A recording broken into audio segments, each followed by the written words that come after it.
Hi viewers, welcome to our channel. Amrutha Pranay సంబంధించిన ఇష్యూలో ఇప్పుడు కోర్టు సంచలన తీర్పు అయితే ఇవ్వడం చూస్తున్నాం. ఎవరైతే ప్రణయ్ నిందితులు ఉన్నారో అందులో ఒకరికి ఉరిశిక్ష విధించింది. అది మిగతా వాళ్ళందరికీ కూడా యావజ్జీవ కారాగార శిక్ష విధించడం జరిగింది. సో దాదాపు 6 సంవత్సరాల తర్వాత ఈ రిజల్ట్ రావడం చూస్తున్నాం. సో దీని పట్ల తమ ఒపీనియన్ తెలియజేయడానికి ప్రజెంట్ మనతో పాటు POW సంధ్య గారు ఉన్నారు. వారితో ఒకసారి మాట్లాడి ఈ నిర్ణయం పైన ఆమె ఒపీనియన్ తెలుసుకునే ప్రయత్నం అయితే చేద్దాం. నమస్కారం మేడం. మేడం, దాదాపు 6 సంవత్సరాలుగా ప్రణయ్ వాళ్ళ తండ్రి కూడా ఫైట్ చేస్తూ వస్తున్నారు ఇష్యూ పైన. తమ కొడుకు ఇలా జరిగింది, మాకు న్యాయం కావాలని చెప్పేసి. సో ఇవాళ ఒకరికైతే ఉరిశిక్ష విధించారు, మిగతా వారందరికీ కూడా యావజ్జీవ కారాగార శిక్ష అయితే విధించారు. మరి నిర్ణయం పైన మీ ఒపీనియన్ ఏంటి మేడం? అంటే ఎప్పుడైనా కూడా మేము మాట్లాడుతూ వస్తున్నది గత కొన్ని సంవత్సరాలుగా, నేరం జరిగినప్పుడు పకడ్బందీగా పటిష్టంగా ఛార్జ్ షీట్లు ఫైల్ చేయాలి. నేరానికి సంబంధించిన సాక్ష్యాధారాలని సేకరించాలి, ఆ ఎవిడెన్స్ ని ప్రాపర్ గా ప్రొజెక్ట్ చేయాలి, విట్నెస్లని మోటివేట్ చేసి నిలబెట్టాలి. ఇట్లాంటి అంశాలు మాట్లాడతాం. ఛార్జ్ షీట్ బాగా వేయాలి. ఏ నేరం జరిగిన అమ్మాయిలపై అత్యాచారాలు, దాడులు, హత్యలు, వరకట్న వేధింపులు, హత్యలు, వంటింటి హత్యలు, ఇట్లాంటి వాటిల్లో. కానీ ఛార్జ్ షీట్స్ చాలా బలహీనంగా వేయడం, డొల్లతనం కనిపిస్తుంది. కానీ ఇందులో మొదటి నుంచి మేము చూసింది ఏంటంటే, మిర్యాలగూడ డిఎస్పీగా ఉన్న శ్రీనివాస్ కానీ, జిల్లా ఎస్పీగా రంగనాథ్ గారు వచ్చాక దాన్ని ఈ కేసు పట్ల ఛాలెంజింగ్, ఆయన ఉన్నప్పుడు జరగలేదు, త్వరలో ఆ కేసు జరిగిన కొత్తలోనే ఆయన వచ్చారు. వచ్చి నుంచి టీమ్స్ ని వేయడం, అసలు ముందు మారుతీరావుని పిలిస్తే నాకేం తెలియదు అన్నాడు. ఇందులో ముఖ్యమైన విషయం ఏంటంటే, పెళ్లి జరిగాక వాళ్ళు పోలీసుల దగ్గరికి వెళ్ళారు, రక్షణ కోరారు, పోలీసులు పిలిచారు, రాజకీయ నాయకులు అందరి దగ్గరికి వెళ్ళారు, అందరి గుమ్మాలు కొట్టారు. వాళ్ళు చాలా మంది అప్పటి బీఆర్ఎస్ ఎమ్మెల్యే వీరేశం దగ్గరికి వెళ్ళారు, వాళ్ళు పంచాయతీలు చేశారు, వాళ్ళు రకరకాలుగా మాట్లాడారు. ఇవన్నీ ఉన్నాయి, బోల్డన్ని విషయాలు బయటకు వచ్చినాయి. అప్పుడు ఇవన్నీ జరుగుతున్న క్రమంలో ఎవరి దగ్గరికి వెళ్ళినా వీళ్ళకి ధైర్యం చెప్పే ప్రయత్నం చేసినా పోలీసులు చాలా స్ట్రాంగ్ గా ఎవరికి చెప్పాలో వాళ్ళకి పిలిచి చెప్పారు. మారుతీరావుకి వాళ్ళ జోలికి వెళ్ళొద్దని. మేము ఎందుకు వెళ్తాం, పెళ్లి అయిపోయింది కదా అని మాట్లాడారు.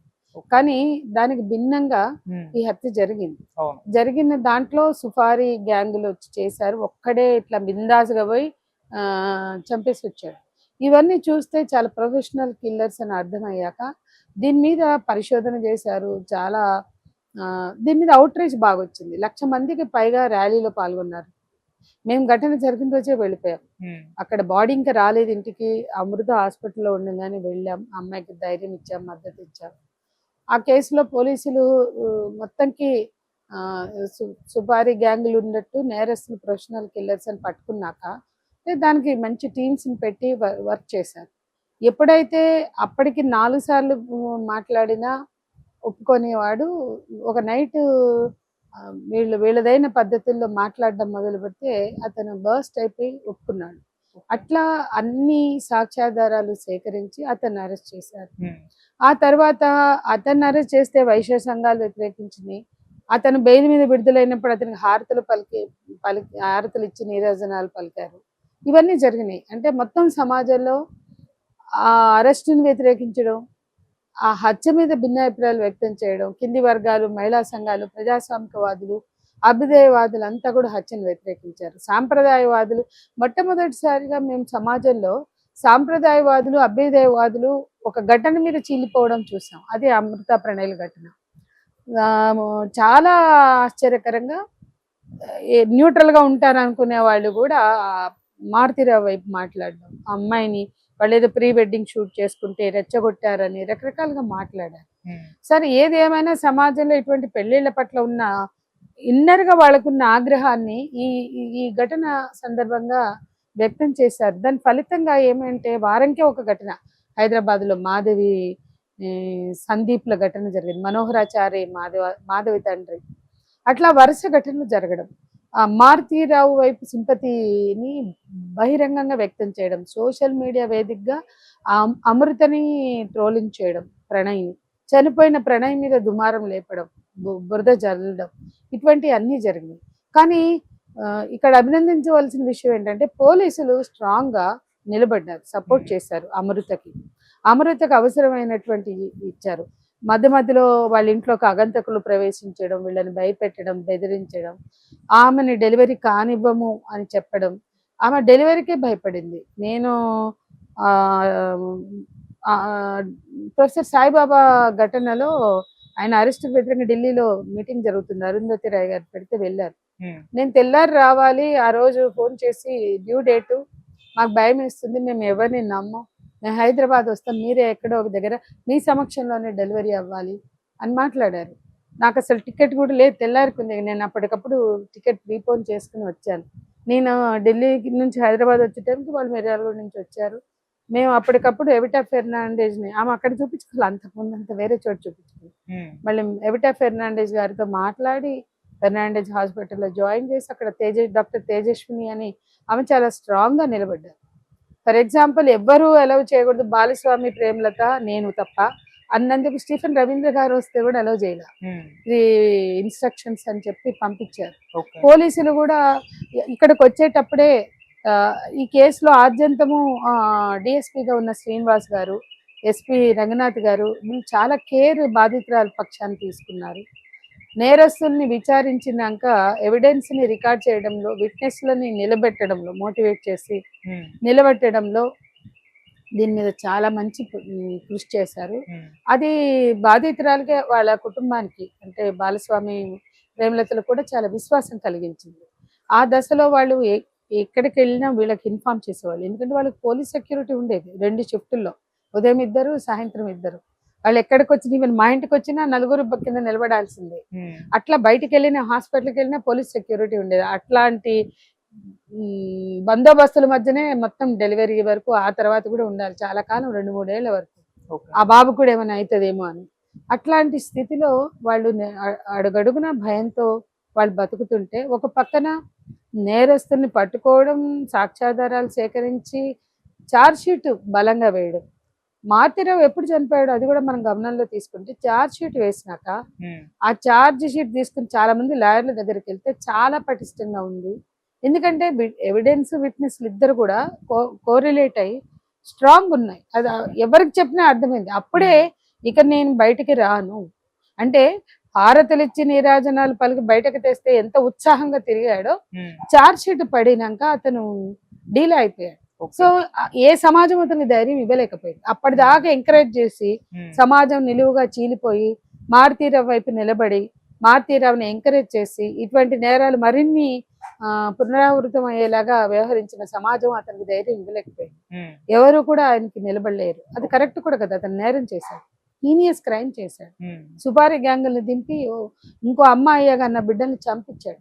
అది అతను తప్పించుకోలేను అర్థమైన రోజు ఆ నిర్ణయం తీసుకున్నాడు. ఇవాళ మిగతా 7గురికి శిక్ష పడ్డాయి. ఒకళ్ళకి మరణ శిక్ష పడింది. సరే, మరణ శిక్షల పట్ల మాకేం భ్రమలు లేవు. మరణ శిక్షలే నేరాలను ఆపుతాయి అనుకోలేదు. దిశ ఎన్కౌంటర్ జరిగిన రోజు మేము ఛాలెంజ్ చేశాం. అవి ఆపమన్నం తెల్లారి నుంచి జరుగుతున్నాయి. బోల్డ్ మంది పిల్లలు అత్యాచారాలకి, హత్యలకి గురయ్యారు. కాబట్టి ఇది దిశ ఎన్కౌంటర్ ఇవ్వలేని విశ్వాసం, చట్టం పట్ల గౌరవాన్ని, విశ్వాసాన్ని ఈ తీర్పు వెలువరించింది. దీని వెనుక పోలీసులు అంటే అడపాదడప ఎప్పుడో ఒకసారి కానీ పకడ్బందీగా కేసులు పటిష్టంగా చెయ్యరు అనడానికి ఈ కేసు అందులో ఒకటి. సహజంగా పోలీసుల్లో కరప్షన్ ఎక్కువ. ఏ కేసునైనా మేనేజ్ చేయడానికి సిద్ధపడతారు నిస్సిగ్గుగా. ఏ కేసు అయినా, ఎంతటి హీనమైన క్రైమ్ అయినా సరే పోలీసులు దాన్ని ఛాలెంజింగ్గా తీసుకుని నేరస్తులకు శిక్ష పడాలని స్పిరిట్తో ఉండరు. దానికి దాంట్లో మేనేజ్ అవుతారు. అది పరపతి ఉన్నవాళ్ళు, బడాబాబులు అయితే వాళ్ళు మేనేజ్ చేసుకుంటే వీళ్ళు ఆ ప్రెషర్కి లొంగుతారు. అది డబ్బుకో లేకపోతే ఒత్తిడికో చాలాసారి వీళ్ళే బేరం పెట్టుకుంటారు. యూత్ల మాలాంటి సంఘాలు వస్తే అదిగో పలానా వాళ్ళు ఉన్నారు, ఇంకా కష్టం మేము మేనేజ్ చేసుకోవడం అని ఇంకా బలంగా మేనేజ్మెంట్ చేసుకోవడానికి కొల్యూడ్ అవ్వడానికి చూస్తారు. కానీ దానికి భిన్నంగా ఈ కేసులో పోలీసు శాఖ ఒక వైఖరి తీసుకుని నేరస్తులకి శిక్ష పడాలి, పడి తీరాలి అని ఒక స్టాండ్ తీసుకోవడం వలన ఇవాళ కేసులో తీర్పు వెలువడింది. అది నేరస్తులకి శిక్ష పడేలాగా, బుద్ధి చెప్పేలాగా, బాధితులకు ఊరట కల్పించేలాగా ఈ శిక్ష వచ్చింది అని మేము భావిస్తున్నాం. సరే, ఇవాళ బాలస్వామి గారితో మాట్లాడాం. ఆయన అంటున్నారు, నా పెయిన్ పోయేది కాదు, నా బాధ అంటే మీకు సంతోషమేనా అంటే, నా కొడుకు పోయాక నాకేం సంతోషం, నా బాధ తీరేది కాదు. కానీ ఈ కేసులో శిక్ష పడడం న్యాయం అనేది ఉంది. అంతేకాని నాకు న్యాయం లేదు. నా ఉమ్, నా నా మనవడికి తండ్రి లేడు. నా నా మా కోడలికి భర్త లేడు. మా కొడుకు లేడు అని ఉమ్, ఆయన అన్నట్లుగా నేను ఒకటి చూశాను. అవును. నేను మాట్లాడితే కూడా తను ఆవేదనతోటి ఉన్నారు. ఉమ్, సరే ఏది ఏమైనా ఆ కుటుంబం నిలబడింది. అమృత నిలబడింది. అమృత అత్తమామలు, ప్రణయ్ తల్లిదండ్రులు నిలబడ్డారు. అవును. వాళ్ళతో మాలాంటి ఆర్గనైజేషన్స్ కూడా నిలబడ్డాయి. ఇది మాకు కూడా ఊరటనిచ్చే తీర్పు. ఎందుకంటే ఇటువంటి ఘటనలు ఎన్ని జరిగినా కూడా తీర్పులు వెలువడక ఉమ్, నేరాలు పునరావృతం అవుతున్న చోట ఆ, ఒక డ్రామా క్రియేట్ చేయడానికి సిద్ధపడే పోలీసులు చట్టబద్ధంగా ప్రజలకి విశ్వాసాన్ని కల్పించడానికి పూనుకోరు. ఉమ్, కానీ దానికి భిన్నంగా వచ్చినటువంటి ఈ కృషి ఫలితంగా వచ్చిన ఈ తీర్పు కొంత విశ్వాసం, ప్రజలకు విశ్వాసం, నేరస్తులకు భయం కలిగించేది. ఈ ఈ కుల దురహంకార హత్యలు 128 జరిగాయి ఈ రాష్ట్రంలో. ఉమ్, అవి ఇంతగా పేటరేగిపోవడానికి పాలకులు బాధ్యతారాహిత్యం. కనీసం ఈ తీర్పు తర్వాత అయినా ఇవి పునరావృతం కాకుండా ఈ తీర్పు దోహదపడితే సంతోషం. అది ఆహ్వానించవలసిన అంశంగా మేము భావిస్తున్నాం. ఫైనల్ గా ఇంకోటి మేడం, ఆ ఈ కోర్టు తీర్పు తర్వాత ఆ, బయటే పోలీసులతోటి అమృత చెల్లెలు వాగ్విదానికి దిగబడింది. మనం ఆ వీడియోలన్నీ కూడా వైరల్ అయిపోతున్నాయి. అమృతనే చేసింది, మా తండ్రి అసలు తప్పే చేయలేదు, ఒక ప్రూఫ్ ఉంటే చూపించండి అంటూ ఒక గొడవ దిగిన వీడియోలన్నీ కూడా వైరల్ అయిపోతున్నాయి. ఏంటి మేడం వాటి గురించి మీరేం చెప్తారు? పోలీసుల దగ్గర ఇతను ఎట్లా ప్రేరేపించాడు, నేరానికి ఎట్లా దోహదపడ్డాడు ఉమ్, అనడానికి తగిన ఆధారాలు ఉన్నాయి. ఓకే. నేరస్తులుగా 7గురిని ప్రవేశపెట్టారు. 8 మందిలో మారుతీరావు చనిపోగా ఉమ్, ఆ 7గురు ఎలాంటి నేరాలు చేశారు, ఏ నేరంలో ఏ రకమైన భాగస్వామ్యం కలిగారు, ఉమ్, ఆ డ్రైవర్, వీళ్ళ డ్రైవర్ శివాతో సహా, అవును. తిరునగరి శ్రవణ్ కుమార్ తో పాటు డ్రైవర్ శివాతో సహా అందరు, సముద్రాల శివ ఏదో ఉంది, ఉమ్, వీళ్ళందరూ ఏ రకమైన పాత్ర పోషించారో పోలీసులు అక్కడ ప్రూవ్ చేశారు. వాటికి ఆధారాలు ఉన్నాయి. అందుకని ఇవాళ ఆమె తన తండ్రికి శిక్ష పడిందన్న అక్కసుతో ఏది మాట్లాడినా ఉమ్, అందులో అమృతది ఏమి లేదు. ఆ తండ్రి వాళ్ళ ఫాదర్ ని సైతం అతను ఎట్లా బాధ పెట్టాడో ఆమె ఇంతకు ముందే మాట్లాడింది ఇన్సిడెంట్ జరిగిన వెంటనే. ఉమ్, అన్ని విధాల శ్రవణ్ కుమార్ పాత్ర ఉంది, బాధ్యత ఉంది, మారుతీరావు పాత్ర ఉంది. ఉమ్, మిగతా వాళ్ళంతా కిరాయి హంతకులు, కిరాయి హత్యలో ఆ, రకరకాల భాగస్వామ్యం కలిగిన వాళ్ళు.